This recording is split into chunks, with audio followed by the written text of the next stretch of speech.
Olá, pessoal! Essa é a nossa primeira aula a respeito de pressão arterial. E nós vamos começar analisando os mecanismos de regulação de curto prazo da pressão arterial.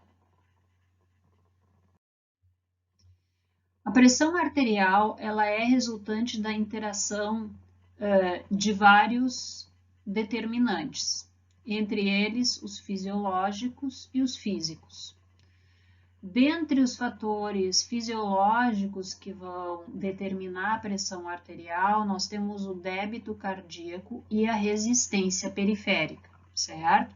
Então, vocês observam que essas duas variáveis vão compor a fórmula de cálculo da pressão arterial. Então, a pressão arterial ela é igual ao produto do débito cardíaco pela resistência periférica, certo? Outra coisa que nos chama a atenção nessa fórmula é que a pressão arterial ela é diretamente proporcional tanto ao débito cardíaco quanto à resistência periférica. Ou seja, o que acontecer com o débito cardíaco vai acontecer com a pressão arterial. Se o débito cardíaco aumentar, pressão arterial aumenta. Se o débito cardíaco cair, pressão arterial diminui, certo? O mesmo vale para a resistência. Aumentou a resistência periférica, aumentou a pressão arterial. Diminuiu a resistência periférica, diminuiu a pressão arterial, certo? Então, essa resistência periférica, ela é determinado pelo diâmetro dos vasos arteriais, tá?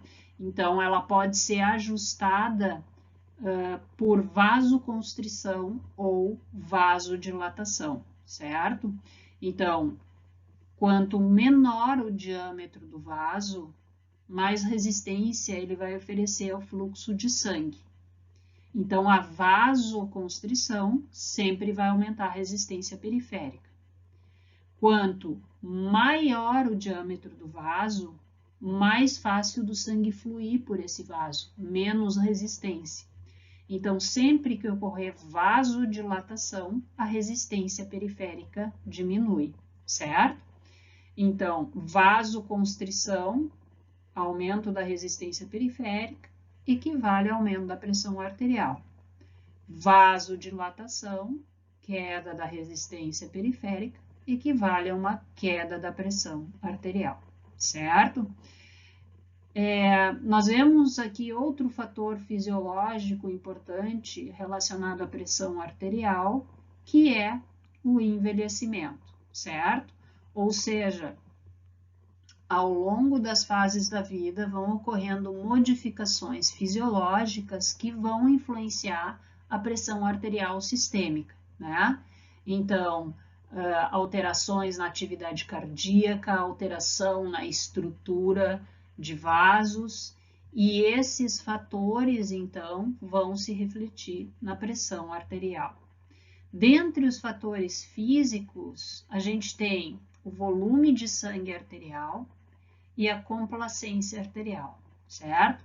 Então, o volume de sangue arterial, ele vai determinar a pressão arterial, porque o sangue, ele faz pressão sobre a parede do vaso. Na realidade, a definição de pressão arterial é a pressão do sangue sobre a parede do vaso, certo? Então, quanto maior for o volume de sangue circulante, né, mais distendido vai estar esse vaso, certo? Maior vai ser a pressão do sangue sobre a parede do vaso. E o quanto esse vaso vai deformar sem deixar alterar a pressão é o que a gente chama de complacência arterial. E a complacência arterial, ela varia ao longo da árvore arterial, certo?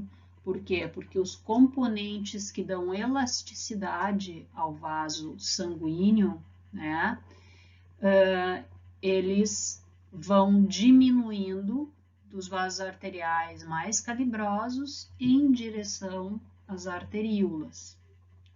E essa diminuição de componente elástico gera uma diminuição da complacência, né?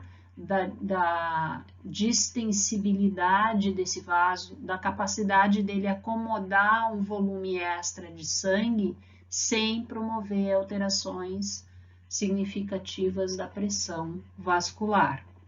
Então, são características dos vasos, né, que vão determinar essa compliância, tá? E um dos fatores que o envelhecimento afeta é justamente essa compliância, ele reduz essa compliância, certo? Então, da interação desses fatores físicos e fisiológicos, a gente vai ter o nível pressórico. Então, nós vamos começar o estudo da regulação da pressão arterial, dando enfoque para mecanismos de curto prazo da pressão arterial, ou seja, mecanismos que regulam a pressão arterial de forma aguda, em questão de segundos a minutos, certo? Então, como esses mecanismos agem muito rápido, segundos a minutos, né? Já fica implícito que um dos sistemas reguladores bem importantes da pressão arterial é o próprio sistema nervoso, tá? E é isso que esse esquema está trazendo. Então, na realidade, nós monitoramos continuamente nossos níveis pressóricos a partir de terminações nervosas mecanorreceptoras, chamadas barorreceptores, tá? E esses barorreceptores, eles estão localizados sobre grandes vasos torácicos, vasos arteriais, certo? E esses barorreceptores, né? Então, eles são estimulados pela distensão desses vasos arteriais. Então, quanto maior é a pressão arterial, mais os vasos arteriais vão ser distendidos e mais os barorreceptores vão ser estimulados, certo? Então, a gente está partindo de uma situação onde, por algum motivo, a nossa pressão arterial subiu. Então, como ela está sendo monitorada pelos barorreceptores, os barorreceptores, então, vão informar, através de vias aferentes, o sistema nervoso central desse aumento pressórico, né? Mais especificamente, o centro de coordenação da pressão arterial está lá no tronco encefálico, lá no bulbo, certo? Então, lá no bulbo, né, vão ter grupamentos neuronais que vão analisar essa informação que está chegando, certo? E vão gerar uma resposta apropriada para fazer com que essa pressão que esteja muito elevada volte ao normal. A gente já viu que a pressão arterial é diretamente proporcional ao débito cardíaco e à resistência dos vasos, certo? Então, nessa situação de aumento da pressão arterial, o centro cardiovascular, que está localizado lá no bulbo, ele vai enviar informações eferentes para os dois órgãos efetores da pressão arterial, coração e vasos. E que tipo de informação é essa? É uma informação inibitória. Se eu estou com a pressão arterial aumentada, e eu sei que ela é diretamente proporcional ao débito cardíaco, eu tenho que, então, diminuir o débito cardíaco e eu tenho que diminuir a resistência periférica. E isso, então, eu vou fazer induzindo vasodilatação, certo? Então, é importante a gente se dar conta de todos os componentes que tem nesse sistema, porque é em cima desses componentes que nós vamos trabalhar. Então, os barorreceptores são os detectores, eles que monitoram a pressão arterial. Essas informações nervosas são levadas para um centro de coordenação que analisa as informações e gera as respostas. Eu vou ter vias nervosas eferentes que vão levar as informações para órgãos efetores, de forma a trazer a minha pressão arterial de volta para o normal, certo? Então, a resposta aqui seria bradicardia e vasodilatação, para fazer a pressão que está muito elevada voltar ao normal. Essa figura, então, ela mostra o seio carotídeo, né? E indica claramente que os barorreceptores são terminações nervosas acopladas à parede dos vasos arteriais, certo? Então, os barorreceptores se caracterizam por serem neurônios sensoriais do tipo mecanorreceptor, ou seja, um tipo de receptor sensorial que responde a estímulos mecânicos, a estímulos de deformação, certo? E no caso dos barorreceptores, essa deformação ela é gerada pela pressão dentro dos vasos. Então, se vocês palparem a artéria carótida de vocês, né, vocês vão sentir os pulsos de pressão característicos do ciclo cardíaco, certo? Então, cada vez que o coração de vocês entra em sístole, ele ejeta sangue para a árvore arterial e distende essa árvore arterial. E essa distensão do vaso arterial para acomodar essa quantidade extra de sangue, ela é acompanhada pela distensão dos barorreceptores. E cada vez que eles são distendidos, eles despolarizam. Então, mesmo em indivíduos normotensos, esses barorreceptores eles vão estar ativos. Eles vão estar ativos, gerando uma frequência basal de estímulos lá para o sistema nervoso central. Se agora a pressão dentro desse vaso arterial aumentar, então, digamos que o indivíduo, por algum motivo, está hipertenso, né?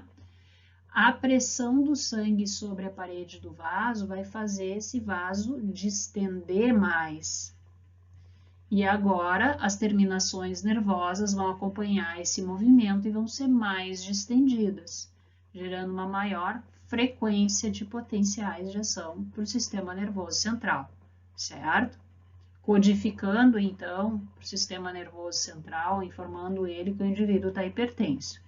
Ao contrário, se cair a pressão arterial no vaso, né, esse vaso vai estar menos distendido e, portanto, a terminação nervosa também vai estar menos distendida, o que faz com que ela gere uma menor frequência de potenciais de ação para o sistema nervoso central. Então, os barorreceptores, eles informam continuamente lá para o nosso centro cardiovascular, localizado no bulbo, o nosso nível pressórico. Além de serem encontrados, então, no seio carotídeo, os barorreceptores, eles também são encontrados no arco aórtico. Como a gente pode ver nesse esquema menor, talvez fique mais fácil, né? A localização lá no arco aórtico, certo? Então, as informações do seio carotídeo, dos barorreceptores do seio carotídeo, vão ser conduzidas para o sistema nervoso central pelo nono par craniano, nervo glossofaríngeo, enquanto que as informações provenientes lá do arco aórtico vão ser conduzidas para o sistema nervoso central pelos nervos vagos, certo?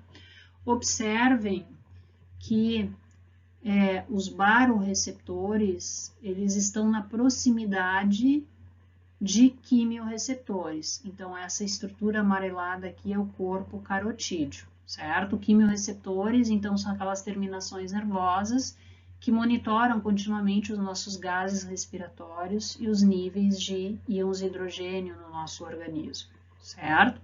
Então, tanto no seio carotídeo quanto no arco aórtico. Então, aqui vocês observam os corpos aórticos, que são quimiorreceptores localizados nessa região, né? E próximos os baroreceptores, certo?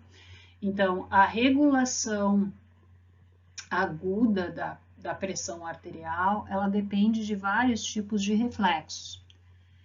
O reflexo mais importante vai ser o reflexo baroreceptor, porque ele vai operar numa faixa muito ampla de pressões arteriais, inclusive naquela faixa de alterações de pressão arterial cotidianas, rotineiras, né? Alterações relacionadas à atividade física, ao sono, a estados emocionais e assim por diante, certo? Então, o reflexo baroreceptor é o principal mecanismo nervoso de regulação de curto prazo da pressão arterial. Os quimiorreceptores, a gente vai discutir isso mais adiante, eles também podem auxiliar na regulação da pressão arterial, mas eles não vão estar atuando no nosso cotidiano. Então, os quimiorreceptores, eles só vão se tornar importantes para a regulação da pressão arterial quando os nossos níveis pressóricos estão bastante alterados, certo? Até porque a função primária dos quimiorreceptores é monitorar o nível de gases respiratórios e íons hidrogênio. Então, esse slide, né, ele mostra a relação entre o nível pressórico e a frequência de estímulos gerados pelos baroreceptores localizados no seio carotídeo, certo? Então, se a gente considerar um indivíduo com nível pressórico normal, que é de 100 milímetros de mercúrio, então a pressão arterial média é de 100 milímetros de mercúrio, né? A gente observa que à medida que a pressão arterial cai abaixo desse valor, diminui a frequência de potenciais de ação. Enquanto que, à medida que a pressão arterial aumenta a frequência de potenciais de ação.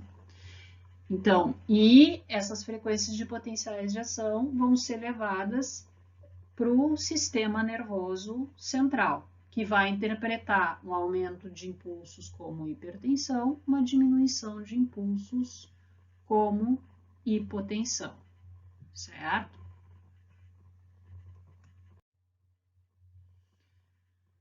Esse esquema, ele agora traz os componentes envolvidos na regulação reflexa da pressão arterial pelos baroreceptores. Então, primeiro é importante a gente analisar os componentes desse esquema para depois a gente entender como ele funciona, certo?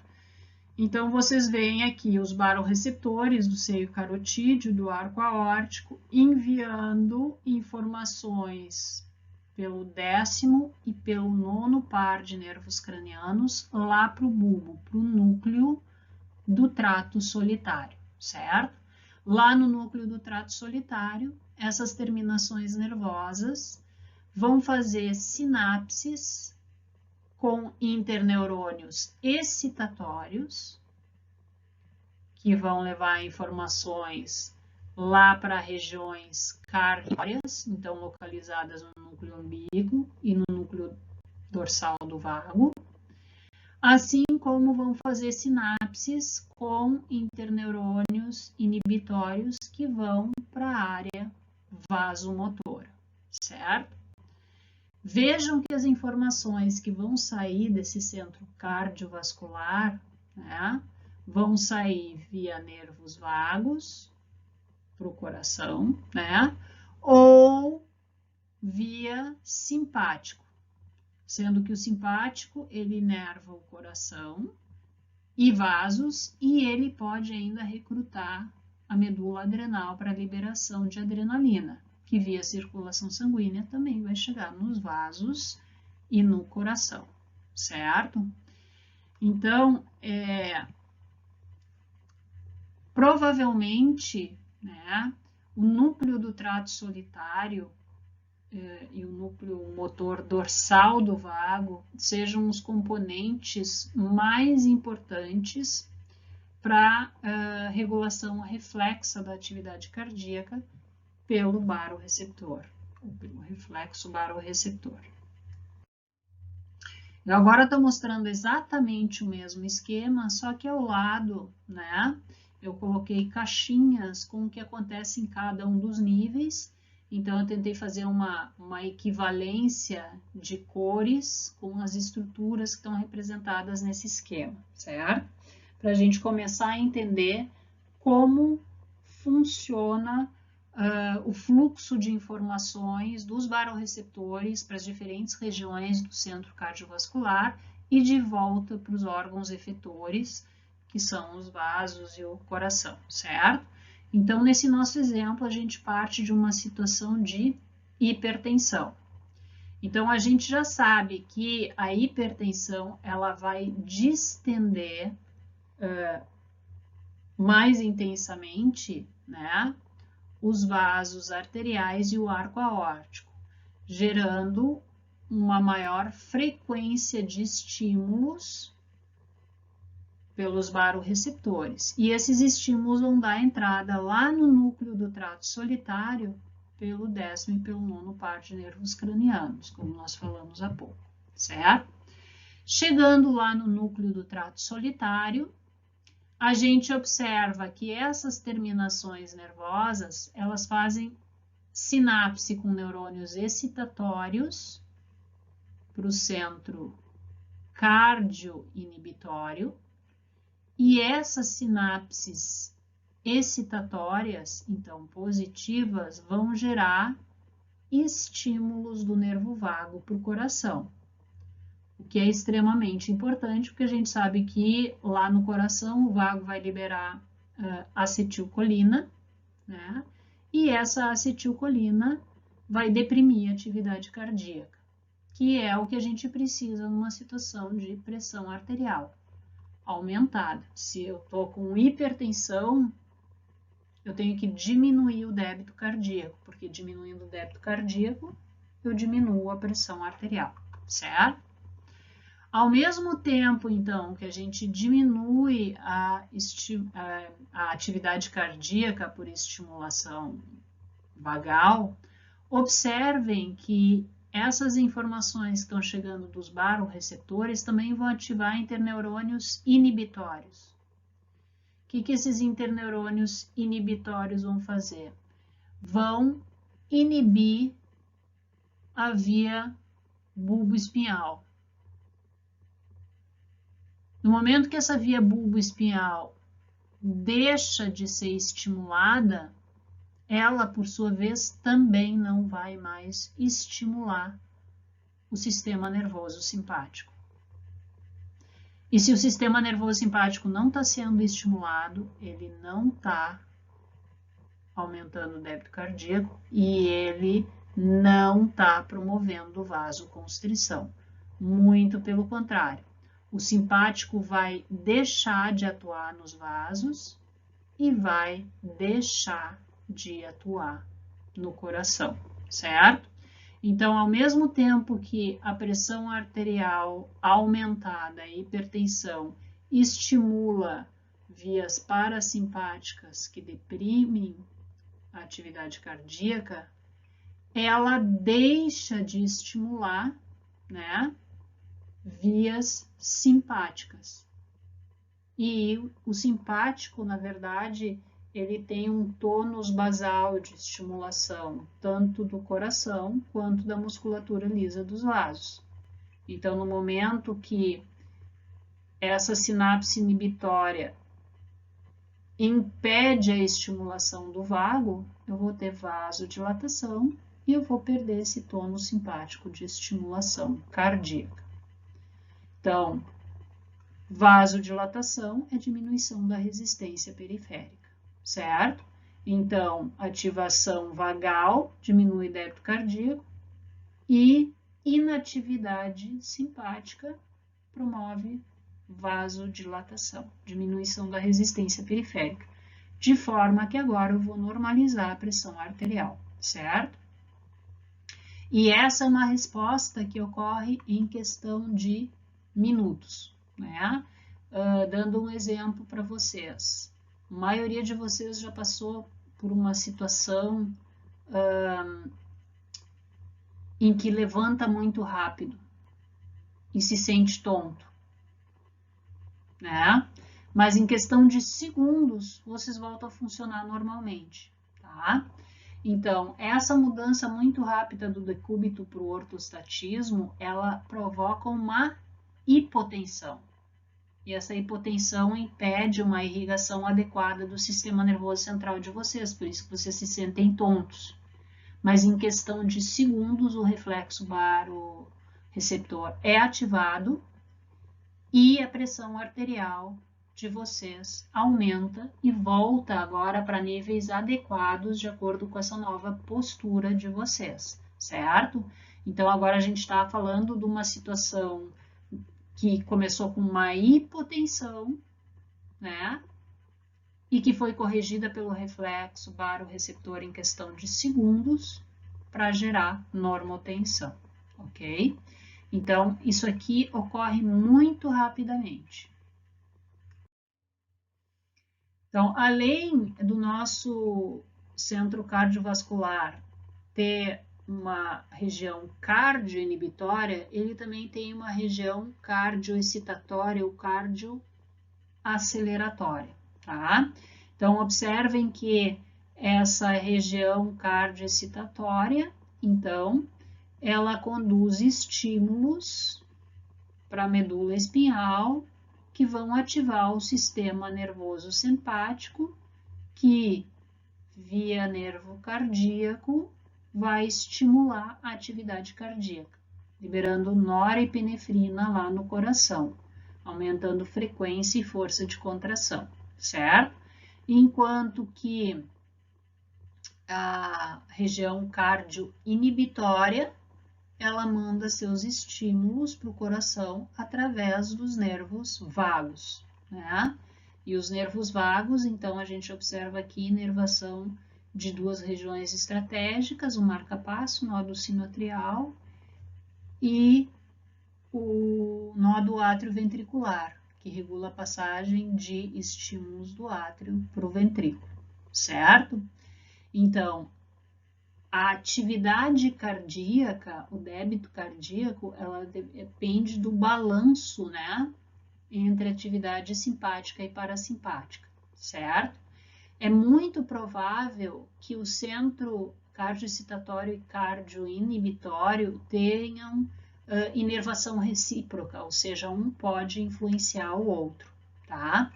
Vamos voltar para o nosso exemplo anterior de hipertensão, certo? Então, quando o indivíduo está hipertenso, aumenta a frequência de estímulos dos baroreceptores para o núcleo do trato solitário.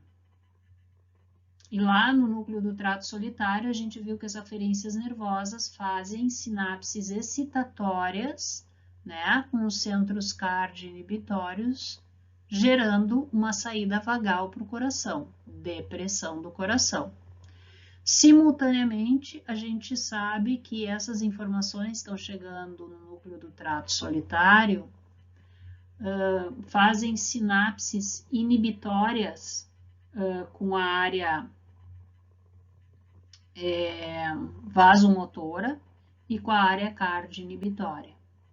Então, se eu deprimir o simpático, eu deixo de estimular a musculatura lisa dos vasos, eu perco o tônus vascular, isso é vasodilatação, que bom, se eu estou hipertensa eu preciso diminuir a resistência periférica e diminui a estimulação do coração, certo? Então, além de eu ter o vago deprimindo o coração, eu não tenho mais o simpático estimulando. Então, isso gera depressão cardíaca, a diminuição da atividade cardíaca, que vai ser importante para regular a pressão arterial. Bom, além das sinapses que a gente está vendo entre o núcleo do trato solitário e a saída vagal e a saída simpática, a gente está vendo que existe uma interação, né, entre essas vias nervosas que vão desembocar no simpático ou no parasimpático, ou seja, uma inervação recíproca, tá? De forma que quando o parasimpático é estimulado, ele inibe o simpático, e quando o simpático é estimulado, ele inibe o parasimpático, certo? Então, não é só o núcleo do trato solitário que vai atuar sobre o centro cardio-inibitório, cardio-excitatório, centro vasomotor e assim por diante. Existem provavelmente sinapses recíprocas, né, entre esses dois centros. Então, do balanço simpático e parasimpático, eu vou ter as alterações resultantes de débito cardíaco e resistência periférica. Então, aqui a gente tem um esquema, né, que mostra em mais detalhe esse componente vascular do reflexo barorreceptor. Então, lembrem que os vasos sanguíneos, eles têm inervação simpática e não têm inervação parasimpática. A não ser em alguns leitos muito específicos, como alguns órgãos pélvicos, né? Mas a regra é que os vasos sanguíneos sejam inervados pelo simpático, certo? E o simpático é vasoconstritor. Então, sempre que eu estimulo o simpático, eu tenho vasoconstrição. Sempre que eu inibo o simpático, eu tenho vasodilatação. Então, esse nosso esquema aqui, como a gente vinha falando, começa com o aumento de pressão arterial. Esse aumento de pressão arterial distende os vasos arteriais, né, na artéria carótida. Isso gera maior frequência de despolarização nos barorreceptores, como a gente já discutiu. Essa maior frequência de disparos vai ser levada pelo glossofaríngeo lá para o bulbo, para o centro cardiovascular, e a resposta vai ser depressão simpática. E se o simpático não está mais estimulando, eu vou ter vasodilatação por diminuição do tônus vascular. Então vejam que eu estava com uma pressão arterial elevada, hipertenso. Então, essa vasodilatação, essa diminuição da resistência periférica vai vir para corrigir essa alteração de pressão. Então, esse gráfico, ele faz parte de um experimento desenhado para evidenciar a importância do controle do tônus vasomotor pelo sistema nervoso simpático, certo? Então, a gente tem inicialmente um indivíduo com níveis pressóricos normais, pressão arterial média de 100 milímetros de mercúrio, né, variando entre sistólica e diastólica. E após uma anestesia espinhal total, a gente observa uma queda brusca da pressão arterial. Então, se foi feita uma anestesia espinhal total, isso significa que não tem informações simpáticas saindo da medula espinhal para os vasos, certo? Então, ocorre uma vasodilatação bastante intensa, e essa vasodilatação, então, vai fazer com que a pressão arterial despenque, tá? No momento em que ocorre injeção de norepinefrina, a gente observa um aumento dessa pressão arterial, certo? E à medida que a norepinefrina, então, está sendo metabolizada, a pressão arterial volta a cair, se mantém baixa, enquanto a anestesia espinhal estiver ativa, certo? Então, essa injeção de norepinefrina, ela simula, né, a inervação simpática nos vasos, liberando norepinefrina, certo? Então, esse experimento mostra claramente que, numa situação de normotensão, a gente tem um determinado tônus vasomotor que é determinado pelo sistema nervoso simpático. bloqueio de saída simpática, gera vasodilatação, queda da resistência periférica e pressão, e injeção de norepinefrina, aumento da pressão arterial. Por quê? Porque ela está induzindo vasoconstrição. E essa vasoconstrição leva ao aumento da pressão arterial. Então, esse diagrama, ele apresenta a interação entre os vários fatores que vão determinar a pressão arterial, certo? Então, a pressão arterial a gente já sabe que é dependente da resistência periférica total, que é proporcional ao diâmetro dos vasos, né? E o débito cardíaco. Muito bem. Quais são os determinantes da resistência periférica total?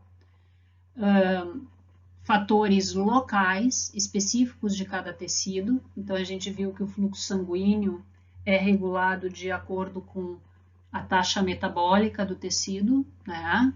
Quanto mais alta a taxa metabólica, mais fluxo sanguíneo esse tecido precisa. Então, vai ocorrer vasodilatação.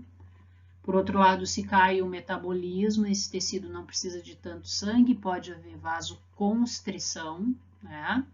Existem também mecanismos intrínsecos à musculatura lisa dos vasos arteriais que estão conduzindo sangue para esse tecido, né? Que geram as respostas miogênicas, ou seja, sempre que ocorre um aumento da pressão arterial, esses vasos arteriais eles vão fazer constrição para impedir que o aumento da pressão arterial gere um fluxo sanguíneo exagerado nesse tecido, ao mesmo tempo que uma queda da pressão arterial vai induzir por essa resposta miogênica uma vasodilatação para garantir aporte sanguíneo mesmo que a pressão arterial esteja baixa, certo? Além do controle vasomotor local, existe um controle vasomotor sistêmico, que é dependente do sistema nervoso autonômico e de fatores humorais, certo? Então, representando o sistema nervoso autonômico, a gente tem a inervação simpática dos vasos. Simpático estimulando mais intensamente os vasos, vasoconstrição. Simpático estimulando menos intensamente os vasos, vasodilatação.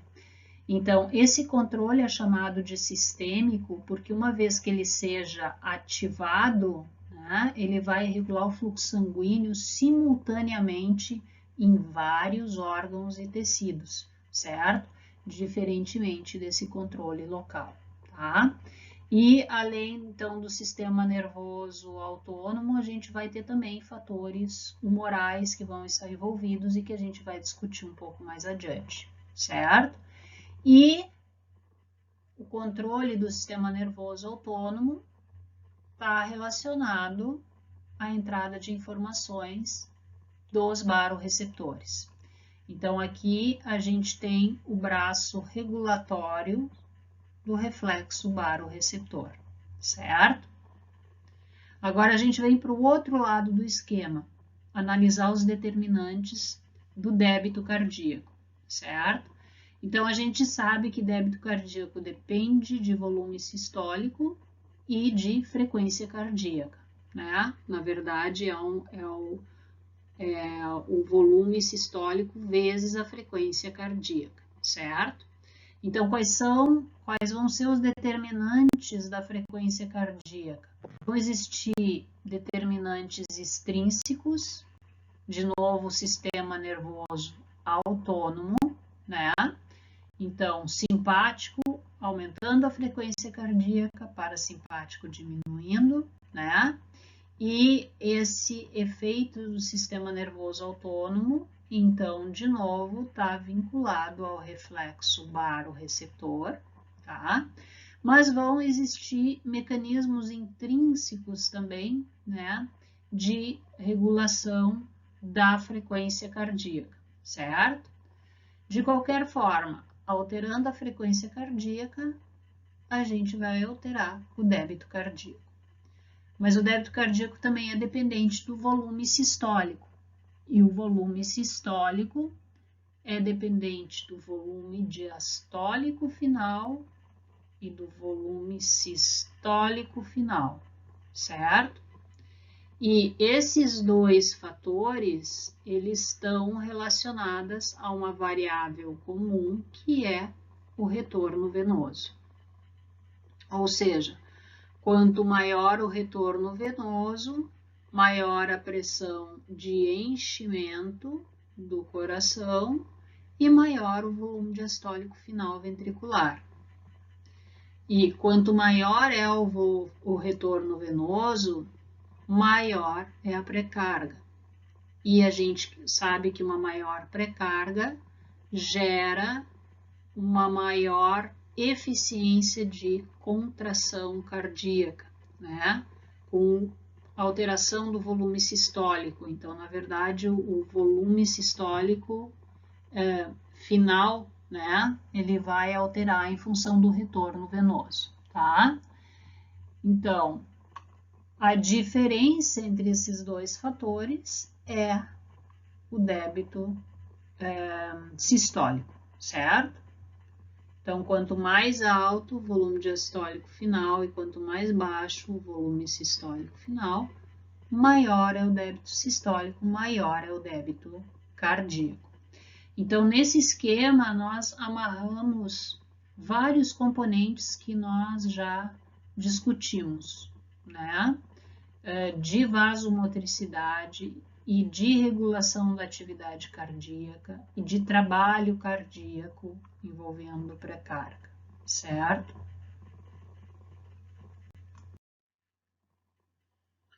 O centro cardiovascular localizado no bulbo, ele não responde única e exclusivamente a estímulos provenientes de baroreceptores, tá? Na realidade, o centro cardiovascular, ele integra diferentes estímulos provenientes tanto da periferia quanto de regiões superiores do sistema nervoso central.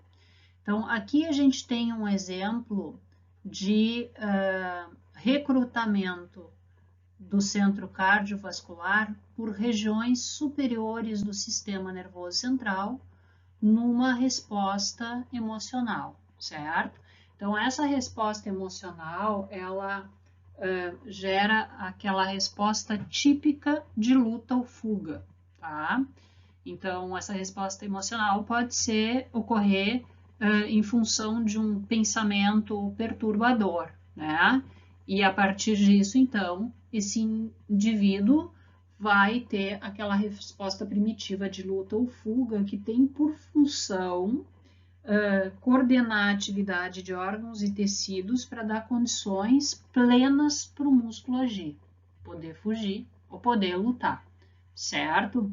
Então, nessas situações de estresse emocional agudo, né, a informação estressora foi gerada em regiões superiores do sistema nervoso central, certo? E das regiões superiores, essa informação vai descender para o hipotálamo e para o centro cardiovascular. E o centro cardiovascular, ele vai coordenar, então, várias das respostas relacionadas a essa situação de estresse, de luta ou fuga. Mas vocês observam que tem outras respostas que são geradas pelo hipotálamo e que não necessitam do centro cardiovascular, certo? E que também vão contribuir para alterações pressóricas. Então, a gente vai ver agora em maior detalhe esses mecanismos todos. Então, a gente tem as informações corticais descendendo para o hipotálamo e para o centro cardiovascular. Observem que partindo do centro cardiovascular, a gente tem as respostas 3, 4, 5, 6 e 7, certo?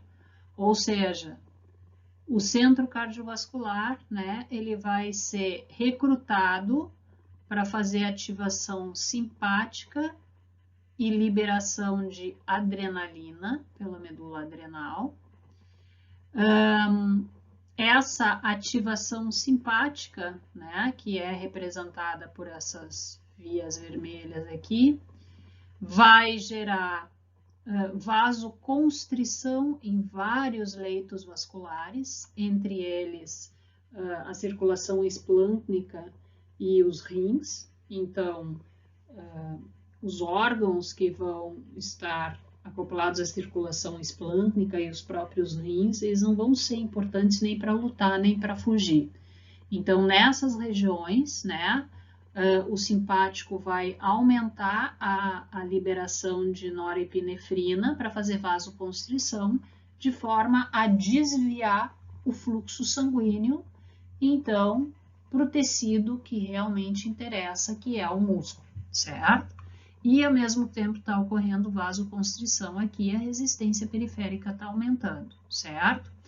Essa estimulação simpática também vai promover venoconstrição, para facilitar o retorno venoso para o coração, a pré-carga e o aumento do débito cardíaco, certo? E, além de estimular vagos, o simpático vai atuar diretamente na atividade cardíaca. Então, vai ocorrer a liberação de norepinefrina no coração, aumentando a frequência e força de contração, né? Aumentando o volume de ejeção e aumentando o débito cardíaco, e ao mesmo tempo ocorre uma inibição da via vagal, certo? Então, essas respostas todas aqui são ativadas a partir do centro cardiovascular, certo? Mas o hipotálamo, ele controla diretamente o sistema nervoso simpático, né? E ele vai ativar as respostas 1 e 2. Que respostas são essas? A resposta 1 é a ativação via hipotálamo de vias nervosas simpáticas colinérgicas, lá no órgão-alvo, certo? Então, são terminações nervosas pós-ganglionares simpáticas que vão liberar acetilcolina, certo? E essa acetilcolina, então, lá na musculatura esquelética, vai ocasionar vasoconstrição, certo? Mas isso é uma coisa que ainda não foi adequadamente demonstrada em seres humanos, embora já tenha sido demonstrada em vários animais. Então, nos músculos esqueléticos haveria uma vasodilatação induzida por terminações nervosas simpáticas colinérgicas, certo? Adicionalmente, né, o hipotálamo também vai ativar a sudorese, certo? Que é a característica de situações de estresse, tá? Então, vocês observem que o hipotálamo, ele gera uma resposta simpática vasodilatadora, né? Enquanto que o simpático gera uma resposta vasoconstritora e de aumento da atividade cardíaca, certo? E além das inervações simpáticas, né, a gente tem adrenalina circulando, né? E essa adrenalina, então, favorecendo a vasodilatação lá no músculo esquelético, né? E favorecendo vasoconstrição lá no rim e arteríolas esplâncnicas, e favorecendo vasodilatação lá no coração e aumento de frequência e força, certo? Então, nessa resposta ao estresse, essa resposta emocional ao estresse, ela vai alterar a resistência periférica, ela pode aumentar ou ela pode diminuir a resistência periférica. Então, isso depende de vários fatores, né? e é diferente de indivíduo para indivíduo. Um dos fatores é, com certeza, a intensidade do estresse, certo? O débito cardíaco vai aumentar e a pressão arterial vai aumentar. Então, o estresse é uma situação na qual vocês estão vendo que o organismo induz um aumento da pressão arterial, certo? Por que o organismo induz esse aumento da pressão arterial? Porque a pressão arterial, ela facilita a irrigação do músculo esquelético que está sendo exigido, certo? Então, eu vou ter uma série de mecanismos vasodilatadores locais atuando nesse músculo. Eu vou ter a adrenalina facilitando a vasodilatação. Eu talvez até tenha essas fibras simpáticas colinérgicas fazendo vasodilatação. Então, tudo isso já está induzindo uma vasodilatação na musculatura esquelética. Mas se em cima disso, né, ou se somando a isso, eu ainda aumentar a pressão arterial, eu aumento ainda mais o fluxo sanguíneo, porque a pressão arterial vai fazer os vasos musculares se distenderem mais intensamente, certo? E essa maior distensão vai acabar facilitando também o fluxo sanguíneo. Então, essa é uma resposta onde o organismo não quer normalizar uma pressão, ele quer induzir uma alteração de pressão, diferente do que faz o reflexo baroreceptor, que está sempre vindo para corrigir a pressão arterial quando ela foi modificada por algum fator.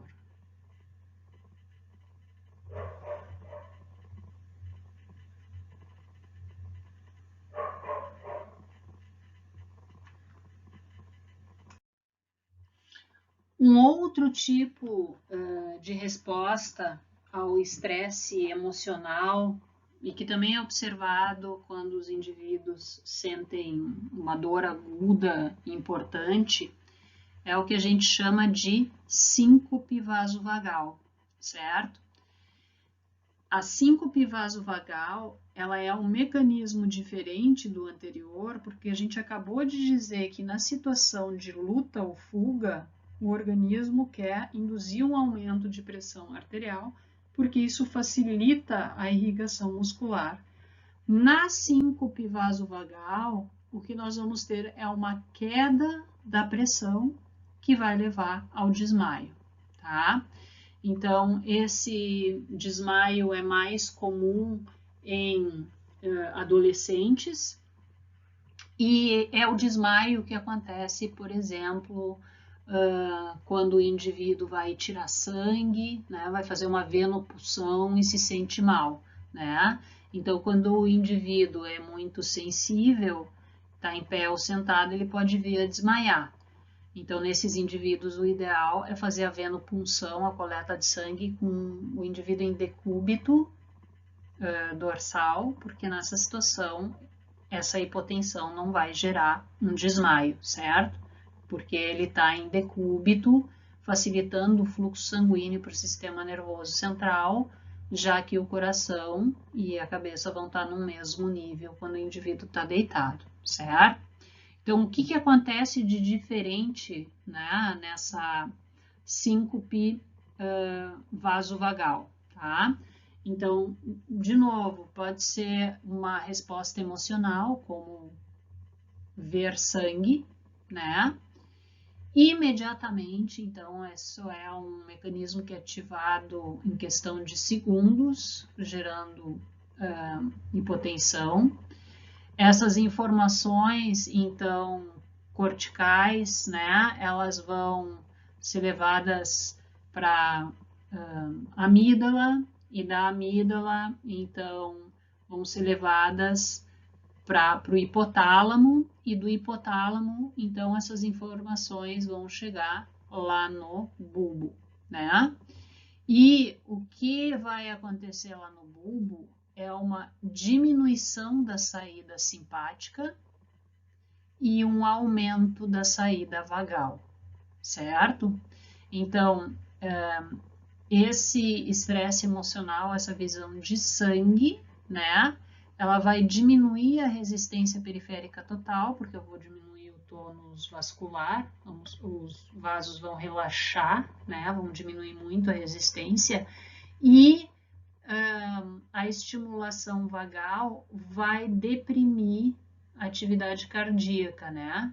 Diminuindo o débito cardíaco. E se diminui o débito cardíaco, eu ejeto menos sangue, então menos sangue também volta para o coração, até porque os próprios vasos venosos, eles vão sofrer um relaxamento, uma vasodilatação, certo? Então, diminuição da resistência periférica e diminuição do débito cardíaco, porque o retorno venoso diminuiu ou porque o vago está liberando acetilcolina lá no coração, deprimem a pressão arterial. E esta queda de pressão arterial, se o indivíduo está sentado ou está em pé, não permite um fluxo sanguíneo adequado no sistema nervoso central, o que leva o indivíduo à perda de consciência, certo? Então, o interessante é que essa síncope vasovagal aqui, além dela ativar mecanismos que levam à queda da pressão arterial, ela inibe reflexos compensatórios. Então, nessa situação da síncope vasovagal, né, os baroreceptores não vão conseguir gerar o reflexo habitual, né? Porque frente a uma queda da pressão arterial, os baroreceptores deveriam causar vasoconstrição, aumento da atividade cardíaca, mas não é o que acontece, certo? Por quê? Porque ocorre uma depressão significativa da saída simpática do centro cardiovascular, tá? E a gente está vendo aqui que existe um outro componente envolvido nesse reflexo, que é a distensão atrial. Então, a gente, na sequência, agora vai abordar receptores de baixa pressão, inclusive receptores localizados na parede atrial, né? Então, como o retorno venoso diminui, o átrio é menos distendido. E essa menor distensão atrial vai gerar estímulos nervosos para o hipotálamo, mandando o hipotálamo agora aumentar a liberação de hormônio antidiurético, arginina vasopressina, certo? Então, a gente vai ver que esse hormônio, ele faz parte dos mecanismos que vão fazer a regulação da pressão arterial a longo prazo, tá? Então, quando essa síncope vasovagal se institui, né, apesar do reflexo baroreceptor não funcionar, porque eu estou deprimindo o sistema nervoso simpático, é ativado um mecanismo de longo prazo que vai envolver o sistema renal para regular a pressão arterial, certo? Então, a ideia é diminuir a excreção de urina para reter mais líquido no organismo, fazer expansão do volume sanguíneo, né? É uma característica dos indivíduos que têm síncope vasovagal, né? A sensação de sede, então querer ingerir líquido, né? Então, tudo para expandir o volume sanguíneo para normalizar essa pressão arterial, certo? Mas essa é uma resposta bastante lenta, né? Então, depois que a síncope vasovagal se resolve, né? Os mecanismos baroreceptores voltam a funcionar e ajudam a trazer a pressão arterial de volta para o normal.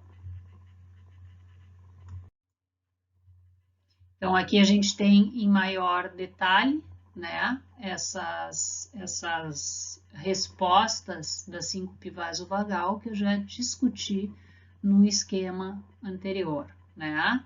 Então, a pressão arterial cai porque eu tenho vasodilatação, tenho diminuição do débito cardíaco e a diminuição do retorno venoso vai diminuir a distensão lá do átrio e isso vai impactar na liberação de arginina vasopressina.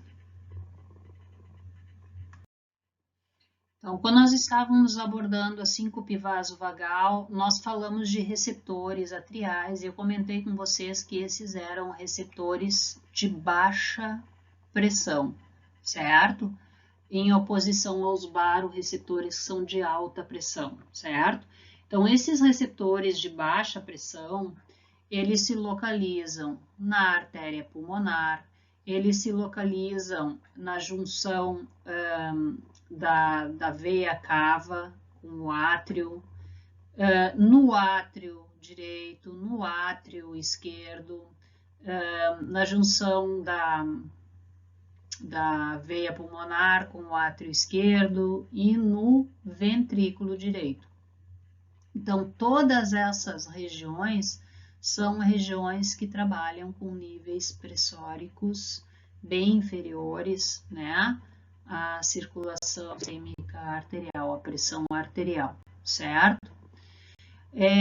Existem vários tipos de receptores, né? Existem receptores do tipo A, que disparam a cada contração ventricular. Então, eles, na verdade, eles vão marcar o ciclo cardíaco, vão marcar a frequência cardíaca, né? Então, vocês vejam que eles disparam quando o átrio despolariza para promover o enchimento ventricular, certo? Então, monitorando a frequência cardíaca. E existem receptores, então, do tipo B, né, que são os receptores localizados lá na junção da veia cava com o átrio, que são receptores que vão aumentando a frequência de disparos, né, à medida que o átrio vai se enchendo, certo? Porque observem que esses disparos iniciam ao mesmo tempo que a despolarização do ventrículo. Então, se o ventrículo está despolarizando é porque ele vai contrair e o átrio está relaxado, se enchendo. Quanto mais cheio o átrio, maior a frequência de potenciais de ação. Então, esses receptores de baixa pressão, eles na verdade estão monitorando o volume sanguíneo, certo? E quanto maior o estiramento atrial, mais sangue está chegando a ele, certo? Então, quanto maior é o grau de estiramento do átrio, maior é a necessidade do organismo em eliminar líquido, porque na realidade, se está chegando um volume acima do normal no átrio, é porque eu estou com líquido a mais no organismo, certo? Então, esses receptores de baixa pressão, eles vão ativar mecanismos, né, que procuram conter essa distensão exagerada do átrio, né? Desde a geração de taquicardia, tá? Então, aumentar a frequência cardíaca, né, para ejetar mais rapidamente aquele volume de sangue que está chegando, tá? Até a vasodilatação renal e diminuição da secreção de hormônio antidiurético. Essas duas funções aqui, elas vão impactar na função renal e tem por função jogar fora mais líquido, certo? Se eu faço vasodilatação renal, eu filtro mais sangue, eu formo mais filtrado glomerular, e pelo fato de eu não ter arginina vasopressina, hormônio antidiurético, eu não reabsorvo essa água. Então, vai mais água embora na urina e eu estou regulando o volume, certo? Mas, de novo, né? O componente de curto prazo, o componente agudo, gerado pelo receptor de baixa pressão, é a taquicardia. Esses dois outros componentes a gente vai discutir na próxima aula, relacionados a regulação de longo prazo da pressão arterial.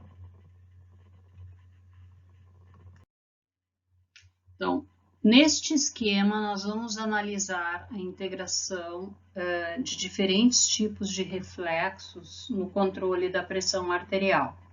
Então, o nosso exemplo aqui é uma situação hemorrágica, certo? Então, como na hemorragia nós estamos perdendo sangue para o meio externo, né, diminui o volume de sangue circulando no nosso sistema circulatório, certo? Então, o nosso volume sanguíneo central cai. Esse volume sanguíneo central é o volume sanguíneo presente no sistema venoso, certo? Então, a hemorragia vai fazer com que eu tenha menos sangue no sistema venoso. Se eu tenho menos sangue no sistema venoso, menos sangue está retornando para o coração, tá? Então, os átrios vão se tornar menos distendidos, certo? E se eles estão menos distendidos, os receptores de baixa pressão também são menos distendidos e mandam uma menor frequência de potenciais de ação para o centro cardiovascular, lá no tronco cerebral, certo? Simultaneamente, essa diminuição do retorno venoso, ou essa diminuição da pré-carga, diminui o débito sistólico, diminui o débito cardíaco e diminui a pressão arterial. E essa queda da pressão arterial, então, é captada pelos barorreceptores, que agora estão menos distendidos, também gerando menos estímulos para o centro cardiovascular, certo? Adicionalmente, se a pressão arterial está baixa, a perfusão dos meus tecidos ela vai estar comprometida, certo? Então, o fluxo sanguíneo nos tecidos diminui e isso gera alterações nos níveis de gases respiratórios. Porque se está chegando pouco sangue no tecido, está chegando pouco oxigênio, então o nível de oxigênio tecidual cai, e ao mesmo tempo eu não estou retirando adequadamente o CO2, que sobe. E se aumenta o nível de CO2, o pH se torna ácido. Então, esses fatores todos vão estimular quimiorreceptores periféricos, que vão começar a disparar intensamente, certo? E, adicionalmente, essa queda de fluxo sanguíneo, né, ela também vai ocorrer lá no sistema nervoso central e também vai alterar o pH no sistema nervoso central, ativando quimiorreceptores centrais. Então, vocês vejam que nessa situação de hemorragia, os receptores, tanto de alta quanto de baixa pressão, estão gerando menos potenciais de ação para o centro cardiovascular, o que é interpretado como hipotensão, déficit de volume sanguíneo, né? Enquanto que os quimiorreceptores periféricos estão estimulando mais intensamente o tronco cerebral, inclusive o centro cardiovascular, porque eu tenho uma alteração nos níveis de gases respiratórios e pH. Então, a resposta do centro cardiovascular a esses diferentes padrões de estímulos que estão chegando é a ativação do sistema nervoso simpático para aumentar a frequência e força de contração, aumentando o débito cardíaco, que a gente sabe que aumenta a pressão arterial. Para fazer vasoconstrição, tanto em arteríolas de leitos muito amplos, né, com circulação esplâncnica, por exemplo, e constrição de vasos venosos. Para quê? Para aumentar a resistência periférica e para diminuir a capacidade venosa desses vasos venosos, ou seja, para que eles retenham menos sangue. Então, eles diminuindo de calibre, eles vão acomodar menos sangue e esse sangue vai vir alimentar o sistema venoso, né? E o retorno de sangue para o coração, certo? Então, esses mecanismos todos são mecanismos compensatórios, ativados em um curto período de tempo, tá? Então, como eu disse no início da aula, agora o reflexo quimiorreceptor também está ajudando a regular a pressão arterial. Mas isso está acontecendo porque a pressão arterial ela está em níveis críticos, tá? É só quando isso acontece que esses quimiorreceptores periféricos entram em ação, certo? Então, para tentar aumentar a pressão arterial, ou pelo menos manter ela em níveis compatíveis com a sobrevivência. Além de ativar uma série de reflexos nervosos para manter ou tentar manter uma pressão arterial adequada com a sobrevivência, o nosso organismo ele também vai se utilizar de mecanismos para repor o líquido perdido na hemorragia, certo? Então, essa reposição de líquido é, em grande parte, resultado da entrada de líquido dos tecidos para dentro dos capilares, certo? E essa entrada acentuada de líquido dos tecidos para os capilares faz com que o sangue se torne diluído, certo? Porque então a gente observa especialmente um hematócrito baixo, né? Por quê? Porque o número de células não mudou, mas o líquido se expandiu, certo?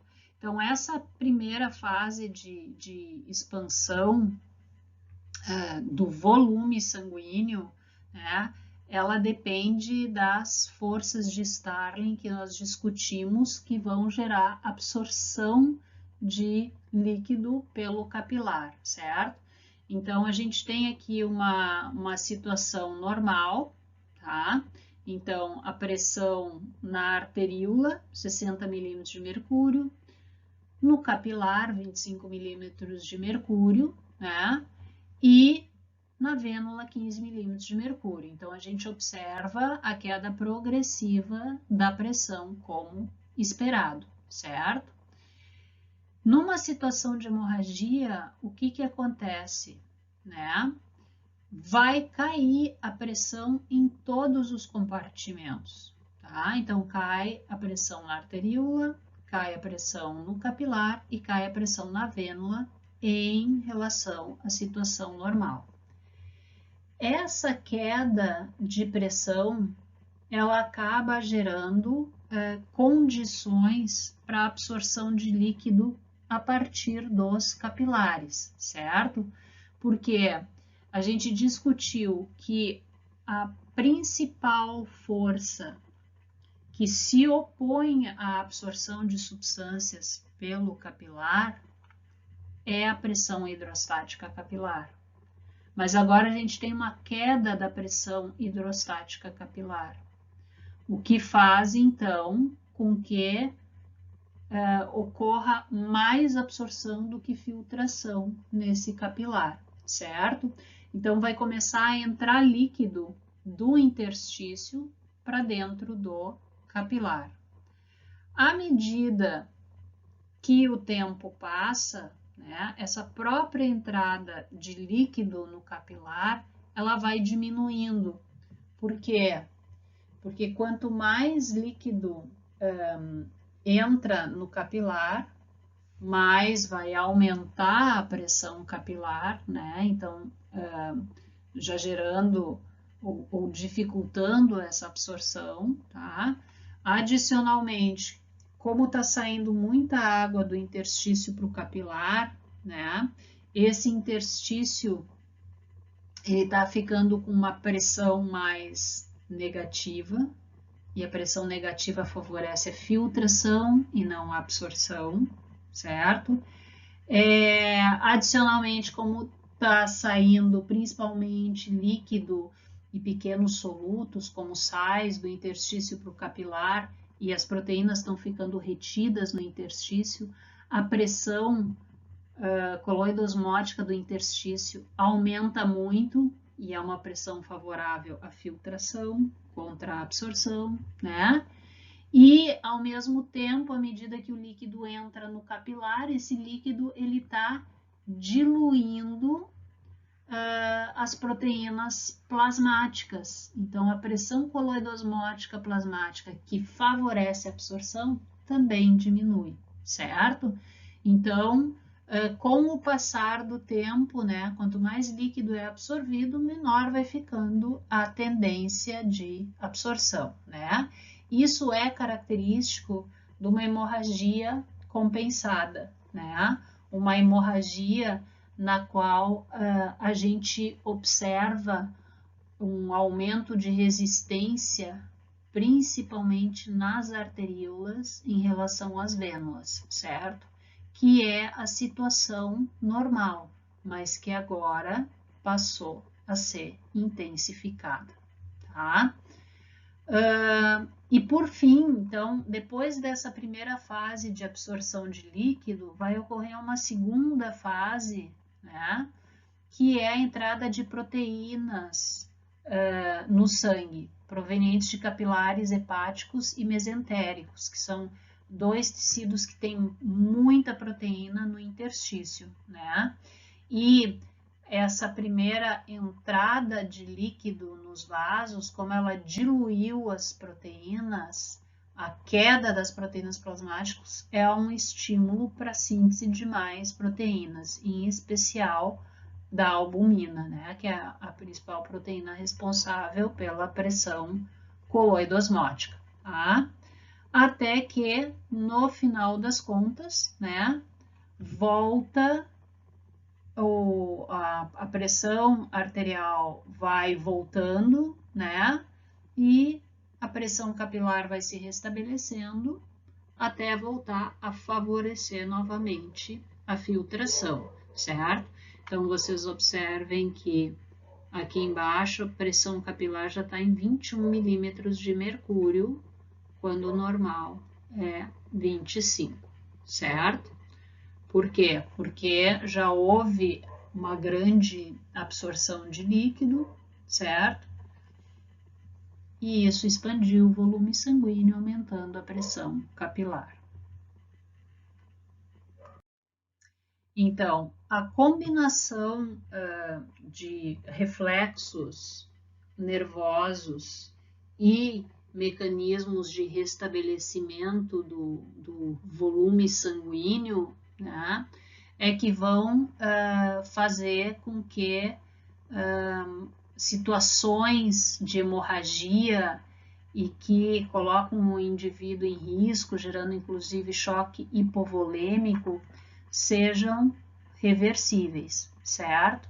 Então, a gente tem aqui um período de tempo, né, a partir da hemorragia, então, em questão de horas, de 0 a 7 horas, e a gente tem aqui o que acontece com a pressão arterial. Então, no momento da hemorragia, a gente observa uma queda pronunciada da pressão arterial, certo? Mas, em questão de algumas horas, né, essa pressão arterial já está voltando a níveis praticamente normais. Por quê? Porque a gente está combinando, então, reflexos nervosos, que regulam a pressão arterial, com mecanismos de reposição de volume sanguíneo. E a reposição desse volume sanguíneo é muito rápida, em questão de horas, mesmo o indivíduo em choque hipovolêmico, perdeu 30% do sangue, já repôs um volume considerável desse sangue perdido, certo? Alguns indivíduos não vão conseguir se recuperar, né? Então, essa queda da pressão e do volume vão ser irreversíveis, tá? Então, isso ocorre normalmente porque vários mecanismos vão falhar, entre eles mecanismos vasculares, mecanismos cardíacos e relacionados ao próprio sistema nervoso central, que pode ter ficado sem perfusão adequada.